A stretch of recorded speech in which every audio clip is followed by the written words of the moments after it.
Mukesh Chandrakar YouTube पर Bastar junction नाम से अपना चैनल चलाते थे और बस्तर जैसे दुर्गम नक्सल प्रभावी क्षेत्र में पत्रकारिता किया करते थे। 3 जनवरी 2025 को उनकी लाश स्थानीय ठेकेदार के सेप्टिक टैंक में पाई गई, जिसने पत्रकारों के बीच सनसनी फैला दी। नए साल की शुरुआत एक ऐसी खबर से भरी रही जो पत्रकारिता जगत से जुड़ी थी। बस्तर के स्थानीय ठेकेदार के यहां सेप्टिक टैंक में एक पत्रकार की तैरती लाश मिली। ये लाश एक ऐसे युवा पत्रकार की थी जो बस्तर के दुर्गम इलाकों में स्वतंत्र पत्रकारिता करता था। ऐसे इलाके में जहां काम करने के अपने डर और खतरे होते हैं। मगर हैरानी यह है कि मौत की वजह खूंखार नक्सली नहीं, बल्कि सिस्टम का ही वो भ्रष्ट अंग था जिससे हर कोई जूझता है। चलिए जानते हैं डिटेल से सब कुछ इस वीडियो में। आगे बढ़ने से पहले एक्स क्राइम चैनल को सब्सक्राइब कर लीजिए।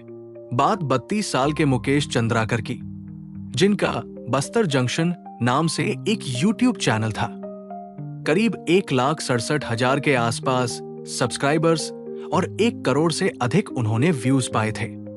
इस चैनल पर साल 2021 से लेकर अब तक 486 वीडियोस डाले गए थे, जिसमें हालिया वीडियो 23 दिसंबर 2024 को डाली गई, जिसका शीर्षक था नक्सलियों ने हथियार के नोक पर युवक का किया अपहरण, फिर हत्या कर तालाब किनारे फेंक दिया शव।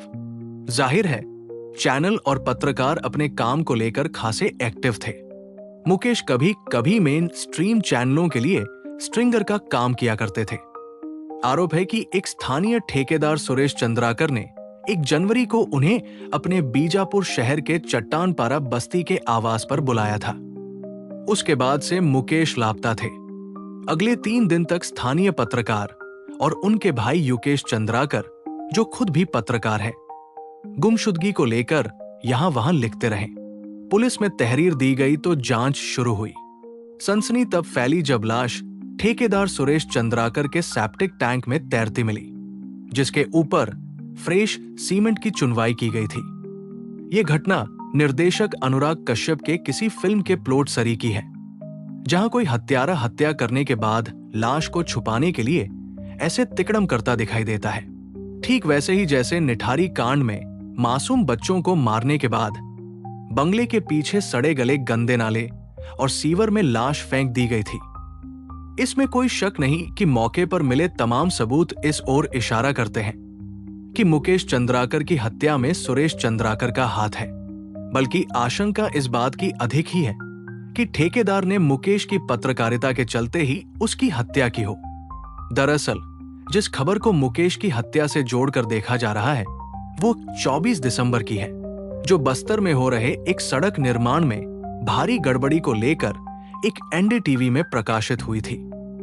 हालांकि ये रिपोर्ट पत्रकार नीलेश त्रिपाठी द्वारा लिखी गई थी, मगर कहा जा रहा है कि इसमें मुकेश भी सहायक की भूमिका में नीलेश त्रिपाठी के साथ थे।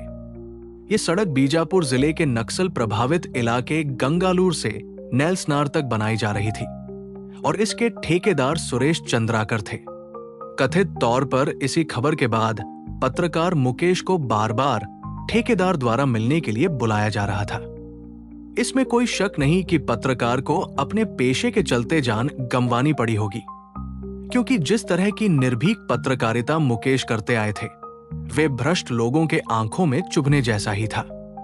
और भविष्य में इस बात पर भी कोई हैरानी नहीं होगी यदि जांच के दौरान ये कह दिया जाए कि मुकेश की हत्या परिसर में काम कर रहे किसी ए, बी या सी मजदूर ने आपसी रंजिश में की, क्योंकि ठेकेदार इलाके का बाहुबली है और प्रशासन तक पैठ है। जाहिर है मुकेश साहसी पत्रकार थे। अपने चैनल पर अपलोड किए अधिकतर वीडियोज में उन्होंने सिस्टम और नक्सलियों के बीच पिसते आदिवासियों के हालातों को दिखाने की कोशिश की। उदाहरण के लिए आदिवासियों की बेबसी के साथ सिस्टम और नक्सल संगठन की शव यात्रा वाले थंबनेल वीडियो में वो एक ऐसी घटना पर रिपोर्ट बनाते हैं जिसमें एक बच्चे की मौत नक्सलियों द्वारा इलाके में लगाए प्रेशर आईडी की चपेट में आने से हो जाती है। और इलाके की सड़क का हाल यह है कि परिवारजन को शव ले जाने के लिए 3 किलोमीटर पैदल रोड तक चलना पड़ता है। ऐसे ही एक दूसरे वीडियो चांद पर परचम लहराने वाले देश में जुगाड़ पर जिंदगी थंबनेल के साथ टूटे पुल की दुर्दशा दिखाते हैं। जहां ग्रामीण लोग महीनों से टूटे पुल की फरियाद प्रशासन से लगाते हैं, पर कोई राहत न पाते देख जुगाड़ के सहारे खुद ही पुल बना लेते हैं। अपने हाल के वीडियो में वे नक्सल हिंसा में मारे गए एक बुजुर्ग के परिवार वालों पर स्टोरी कवर करते हैं। इसके अलावा उन्होंने अमित शाह के बस्तर जिले में 2 दिवसीय विजिट को नक्सल की छाती पर अमित शाह के कदम नाम के थंबनेल से कवर किया। ये सारी रिपोर्टिंग बताती है कि वे निर्भीक काम करते आए थे, जिसका खामियाजा जान देकर उन्हें उठाना पड़ा, वो भी तब जब राज्य में पत्रकार सुरक्षा अधिनियम कानून लागू है। आज जिस तरह मुकेश की हत्या हुई है, उसके लिए जिम्मेदार कहीं न कहीं मेन स्ट्रीम मीडिया भी दिखाई देती है। बीते कुछ सालों में उसने अपनी इमेज बुरी तरह गिराई है, जो 180 देशों में शर्मनाक 159वें नंबर पर है। मसलन तमाम चैनल अब न्यूज रूम में कन्वर्ट हो गए हैं, जहां पत्रकार कम और चीखने चिल्लाने वाले एजेंडाधारी एंकर ज्यादा दिखाई देते हैं। 4 पैनलिस्ट बैठाकर 1 घंटा काट दिया जाता है। खबर व जानकारी के नाम पर धार्मिक बहसें दिखाई जाती है। इस चलते संस्थागत पत्रकार लगभग गायब हो गए हैं। ये इन जगहों को छोड़कर यूट्यूब उद्यमी पत्रकार बन गए हैं। अब चेहरे पर पत्रकारिता हो रही है और इसी राह पर इस संस्थानों से छटके पत्रकार भी स्वतंत्र रूप से चल पड़े हैं। यहाँ न कोई संपादक है न संपादन। किस खबर पर रेवेन्यू आएगा, कौन सी न्यूज व्यूज देगी, कौन रियायत लेगा और कौन रडार में आएगा, अधिकतर खेल इसी का चलता है। यूट्यूब ने साधारण से मोबाइलधारी को भी पत्रकार बनने का अवसर दिया है। इसके कुछ फायदे हैं, जैसे किसी संपादक से आदेश नहीं लेने पड़ते और मनमर्जी चलती है, पर कुछ नुकसान भी है, जिसमें एक नुकसान मुकेश चंद्राकर के रूप में सामने है। ऐसा नहीं है कि मुकेश की हत्या कोई इकलौता मामला है।